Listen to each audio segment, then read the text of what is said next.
Ah, well. Now, did you ever hear the story of John Billy Dan, first man to fly in the Isle of Man? What's that you say? Never knew there was such. Someone's hearing nothing and others too much.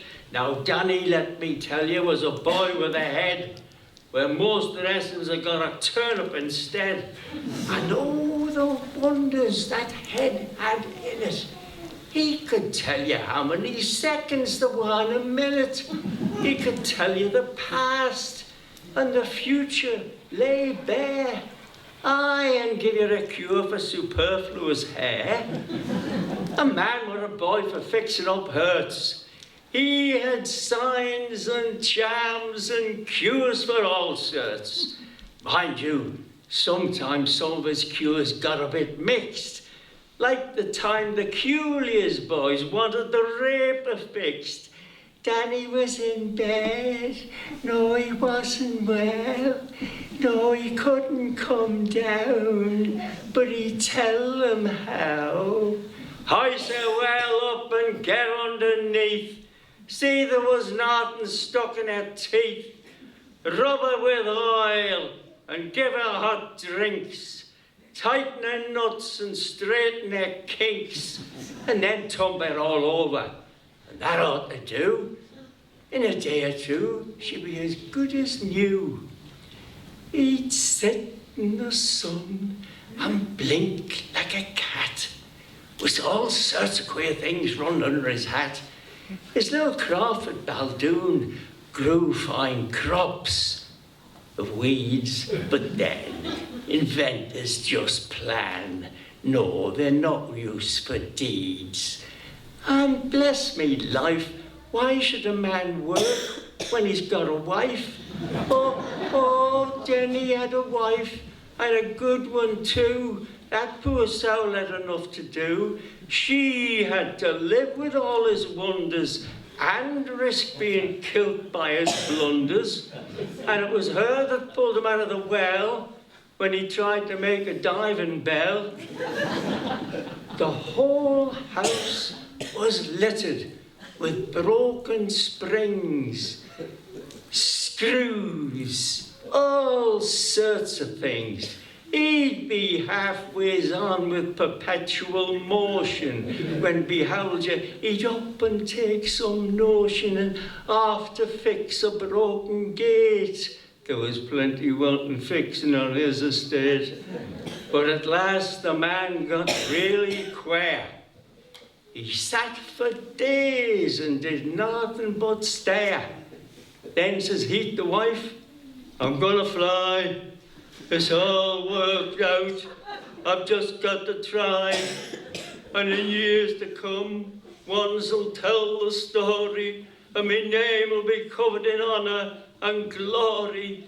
And he sets to like mad and collars the hens, the ducks and the geese, and cool as you please, plucks them of all their big feathers. And bless me life, what barking and duck, but a thing like a mile you could hear the squawking, and Jenny the wife there stramping her foot and allowing it's up to the strang be put. Get out the big glue pot, me gal, says he, and 2 big dollars, and then we'll see. Now give us a hand to stick these feathers. By jings, these wings should stand all weathers. And Jenny did just as she was told. She never done nothing else, poor soul.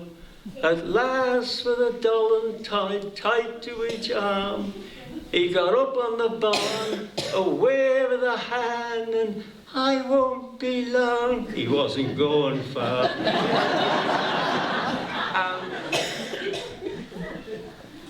And neither he didn't, for he landed fair and square in the midden. And that's the end of the sad story. Oh, he was covered all right, but it wasn't in glory.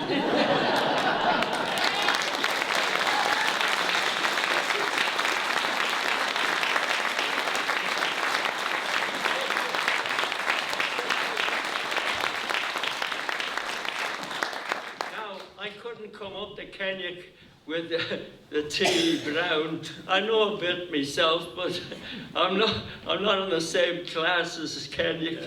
Anyway, this is a bit an extract from the well, whatever. It's an extract. It's tea. Well, then I was going to school at the church. The Clukish himself that was using the birch, but very little, or a leather strap, but mostly he was giving you a rap on the head was his knuckles, and a little hump. Oh, grand old man was Jemmy Jem. Teaching, what was there he couldn't taste, bless me eye, and powerful to preach in a chapel, but teaching, navigation, mensuration, trigonometry, teach it like a bird, but you couldn't understand a word. Well, what would you expect like a man that way, that never was a week at say? No, tailor he was to his trade, and many's the pair of fine breeches he's made in yonder school, cut out there on the desk afore him, and so, and come say, oh, the little sinners we were, to be sure, and take your dinners, he'd shout that hearty at 12 o'clock. A fine old cock, a fine old cock. I didn't learn much, but there's plenty that did. There was one little chap there with a big round head.